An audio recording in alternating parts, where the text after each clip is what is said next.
pleasure to introduce to you the Senior Class Vice President, Allie Eller.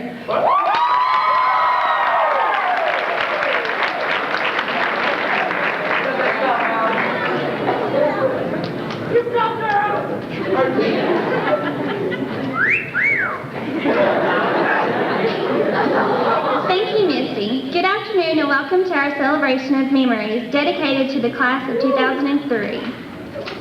Throughout our program today, we have persuaded some very special people at CHS to share some thoughts with us.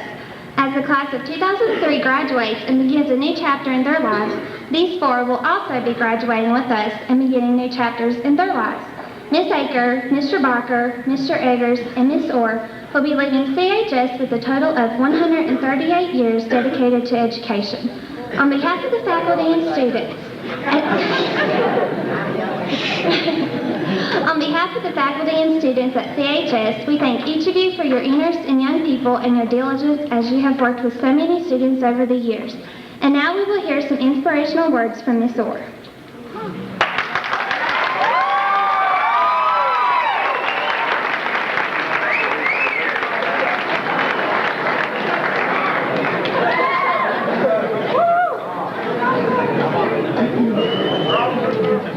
If you could hear my heart right now, it's going ka-thunk, ka-thunk, ka-thunk.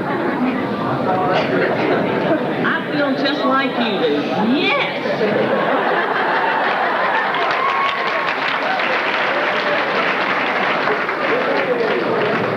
I decided this morning that I thought I would wear my lab coat one more time so you could see it one more time. And for you parents sitting back there in the back, it's still the same coat.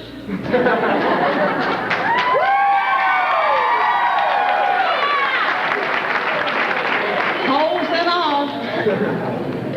This coat's come a long way with me, and I thought it might give me comfort and security today.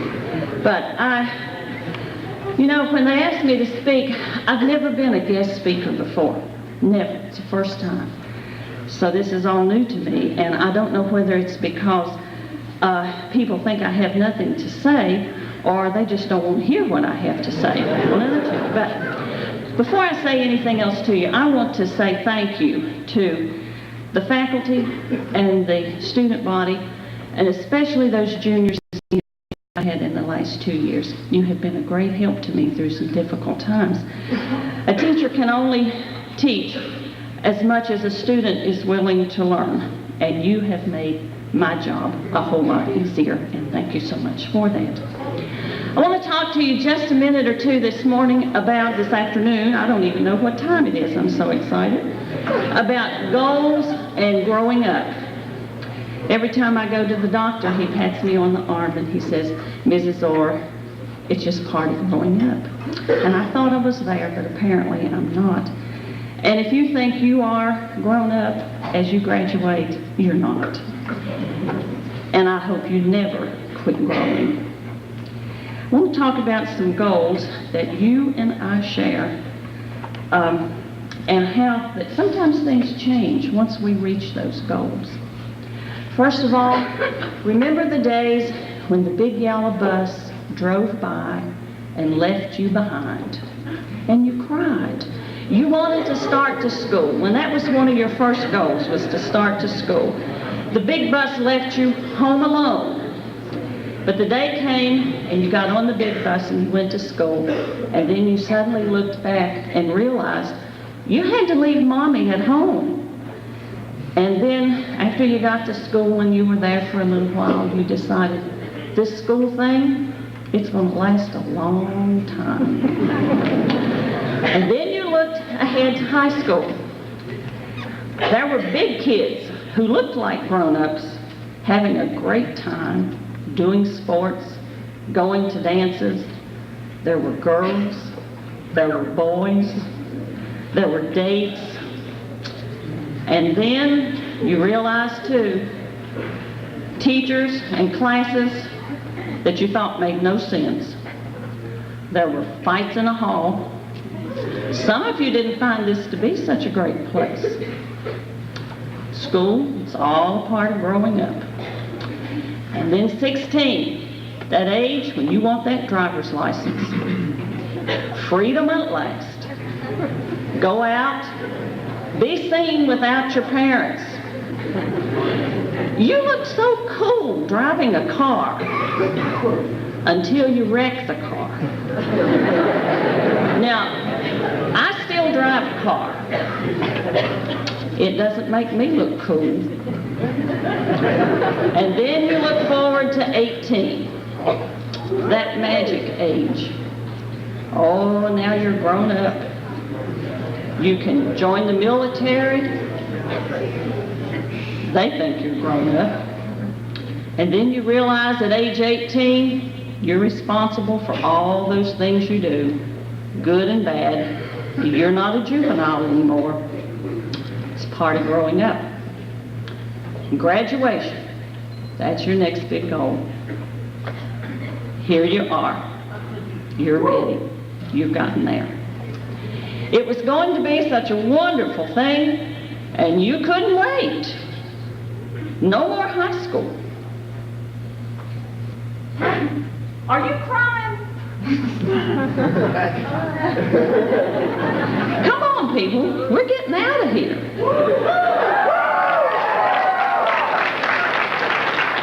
Then there's age 21. You're old enough to do, well, things you really shouldn't be doing.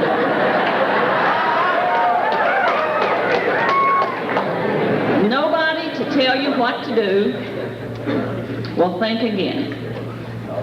There's always going to be somebody to tell you what to do. Your boss, if you're lucky enough to have one, maybe a sergeant, a spouse, if you can find one, maybe a child, and definitely the IRS is going to tell you what to do. It's part of growing up. Then you want to get a real job. Goodbye, McDonald's. You want to make some real money. Have all the money you need. Buy the stuff that you want. Please, get a job. Pay your taxes. I'm going on Social Security real soon. I'm going to be your responsibility. But there's never enough money. It's part of growing up. Then we look to age 25. You get rid of that high-risk teenage insurance. This is just about the time that you realize that driving a car doesn't really make you look cool, and you settle in to adulthood. Then, somewhere in this game comes marriage and having children. It's part of growing up. You find the love of your life and have babies. Some of you are going to have trouble here, I just feel. Then you spend your money on house payments, lawnmowers, electric bills, diapers. Some words of advice. Choose your spouse wisely. It will determine the course for the rest of your life. Then, somewhere along that line, it's time to get rid of the children. They have spent your money, they have turned your hair gray, but sometimes getting rid of those children means you have to pay the college tuition. It's your time. It's part of growing up. And then comes retirement. You have worked a long, full life. You've raised those children. You've pushed them out of the nest. No more work in retirement. It's time to do what you want to do again. But there's no money. You want to buy a red-hot sports car and try to look cool driving a car again. It doesn't happen. And then, down the road, another goal will be Social Security and Medicare. You get a check from the government. your reward for the long time that you have worked. Now, you're too old to drive a car anywhere or to spend any money, and you don't care. It's all part of growing up. You and I have reached a goal in our lives. You are graduating from high school, and I am retiring from teaching. That means when we leave here, we're not coming back. I don't know about you, but I'm scared to death. I've never done this before, but being scared is not going to stop me from taking on another adventure. My life has been full of adventures. I've done a lot of wild and crazy things that have made my life very full. I've done a lot of things that I was scared to death to do. I am so thankful, though, that I listened to the advice of my parents and my teachers, and I went ahead and did those scary things. If your life is half as full as mine has been, you're in for one great time. I still have some goals ahead of me, things that I want to do. You think there's probably nothing left for me to do, but I think there's a lot left for me to do. I will always be a teacher. I will always be a student. I love to learn new things and to have new experiences. You must keep a goal in front of you. When someone opens the door of opportunity, don't ever close it without looking inside. It's time to say goodbye to this part of our lives and to go with anticipation to the next. Goodbyes are hard, but they too are a part of growing up. This is probably not your first goodbye, it's not mine. And it's definitely not going to be our last goodbye. So let's say, hello world, here we come, you and I. Whether you like it or not, seniors, your success is going to be measured in the way that other people perceive you. So in the words of a great motivator that inspired me at one time, let me say, always look like you're somebody and act like you know something. Thank you so much.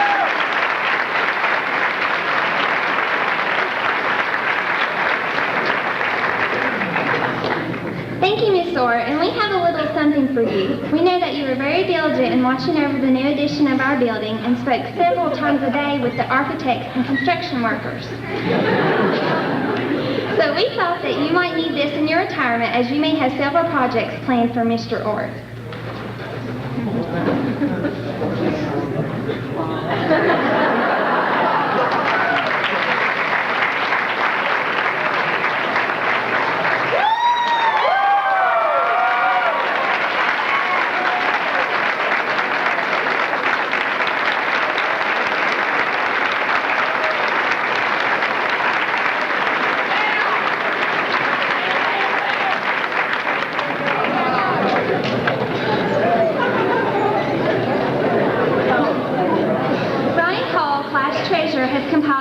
Statistics to share with us. Ryan?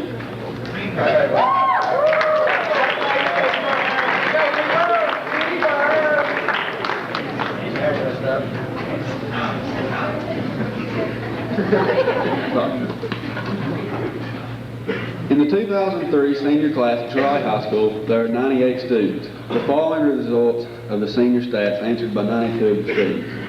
There are 52 students that are 17, 38 students that are 18, and 2 students that are 19.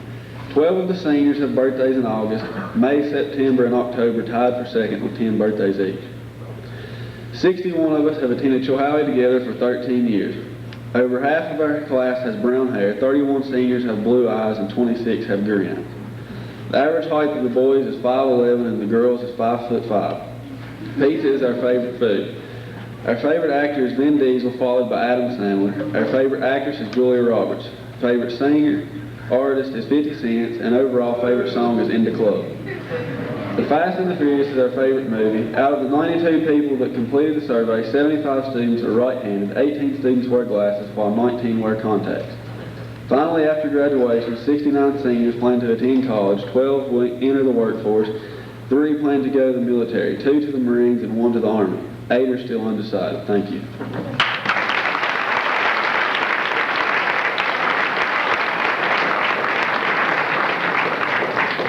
Mr. Barker, the microphone is yours.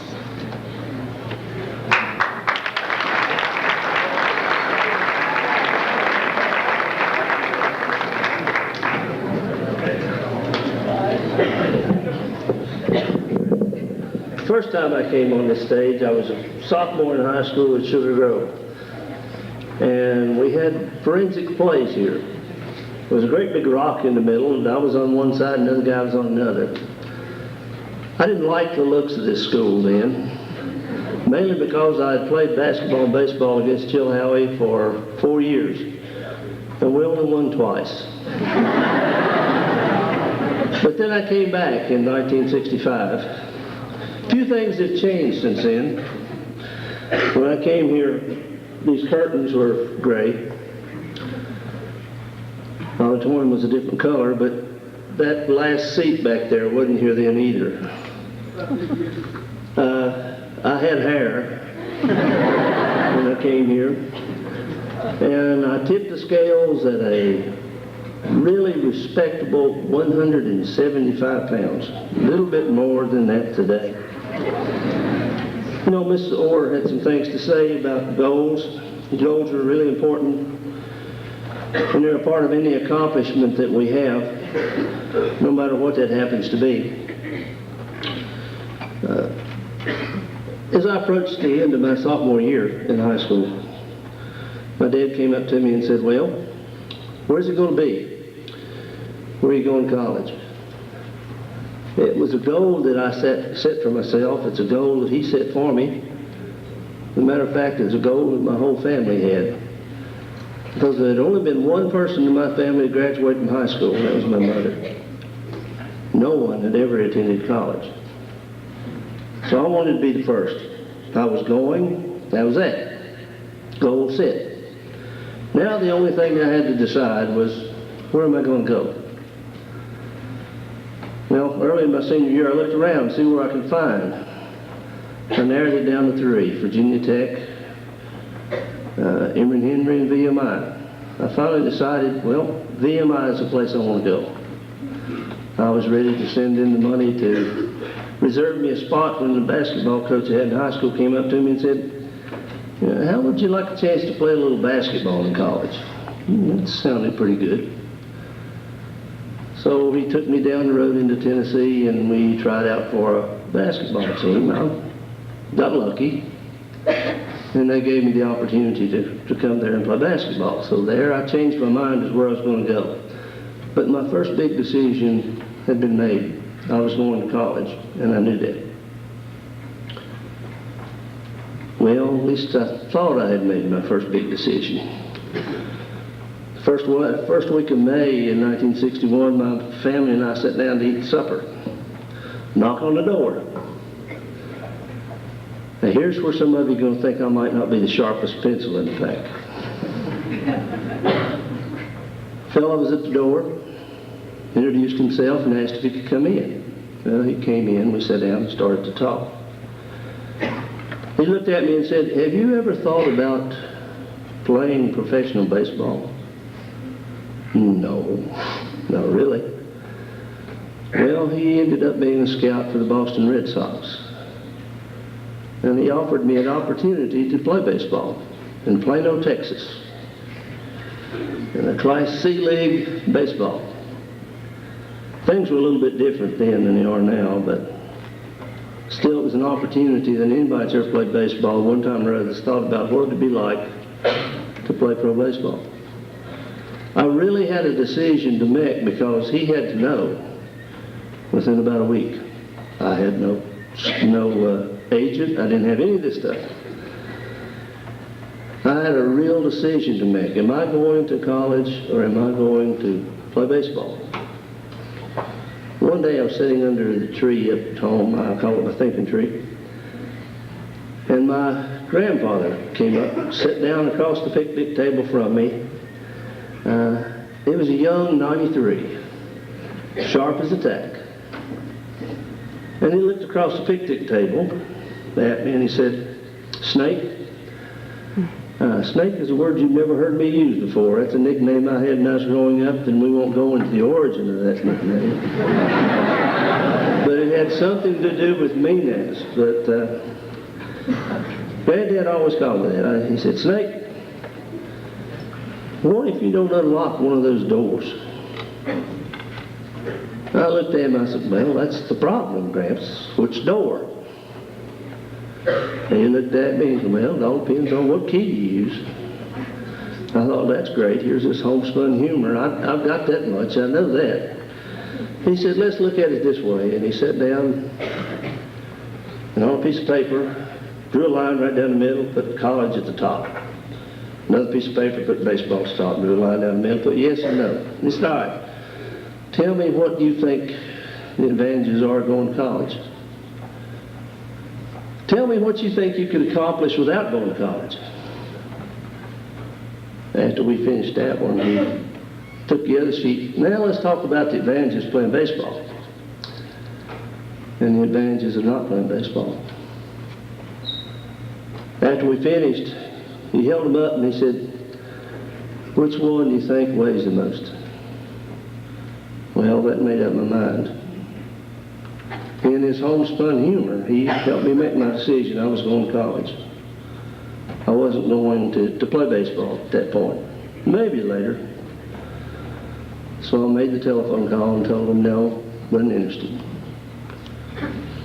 Grandpa looked at me and said, "Well, you know, what if you never unlock this door? Are you ever going to be able to look back and say, I made the right decision?" Well, I went on to college, did my thing there. After 4 years in college, I came to another crossroads, and I had 3 contracts laying on the desk in front of me just before I graduated. One was to Chilhowie High School, Smith County. I found out later it was Chilhowie High School. One was to Fauquier County in Northern Virginia to coach and teach. The other was a contract for OCS, Officer Candidate School. I was going to the Air Force to fly B-52s. I didn't know what to do. So I went back home for the weekend and sat down at the table again, same one where I made up my mind about baseball, and thought about it. And after thinking about it and asking myself, what if, I decided to come to Chilhowie. In the fall of 1965, when I came to Chilhowie, I came here with the intention of staying 2 years, and that was it. Then I was going to move on. I found a home, and 38 years later, I finally decided it was time to move on. Oftentimes, I've wondered about how it would have gone if I would have done one of the other things. Oh, I could be in baseball's Hall of Fame, be real famous, but I also could have gone to Plano, Texas, and washed out real quick. You know, I could be a general and retired by now had I gone into the Air Force, or I could have been shot down somewhere over Vietnam. Instead of those things, I look back on teaching and coaching here at Chilhowie that's been very, very good to me. I've had some things that I would have changed, but I have very few regrets of the decision I made. Chilhowie has been a good place to live. It's been a good place to raise a family. I've seen 2 sons graduate from Chilhowie High School, go on, graduate from college, and then go on and start their own careers. I've had the opportunity to work with a group of professionals, teachers that have been like family. I've had the privilege of going to school for 38 years with the greatest students anywhere. I've been asked a lot of times why I stayed in Chilhowie when I could go somewhere else and made more money, had maybe a more prestigious job. My answer's always been the same. When you got the best, there's no reason to move. If it ain't broke, don't fix it. My grandpa died in his sleep about a week before I graduated from high school. But I will say that he's responsible probably for the decision I made and for this moment that I come to in my working life. Grandpa and I made the right decision, I think, to come to Chilhowie. I guess I'm supposed to say something profound. I don't know that I really have a whole lot profound to say, but when Grandpa said to me, "What if?" it made me start thinking. And I think at this point in time, I maybe should challenge you all to say what if as well. Because you've got a lot of decisions to make in your life. Your seniors are making one very soon. The rest of you will be making one a little bit later. But what if? What if you never unlocked that door? It all depends on what key you use. And when you do unlock that door and you have a chance to work, as I've had a chance to work in the best school setting, the best school in the county, I think I can say I made the right decision. And when you make your decision and time comes down for you to stand in the place I'm standing, I believe you can say I made the right decision as well. Been in Chilhowie a while, going to stay in Chilhowie a while. I told Mr. Nelson, if you'd like him to keep the score at a basketball game or a football game, or keep the clock, numbers in the book. If you want me to do anything else, it's unlisted. Thank you.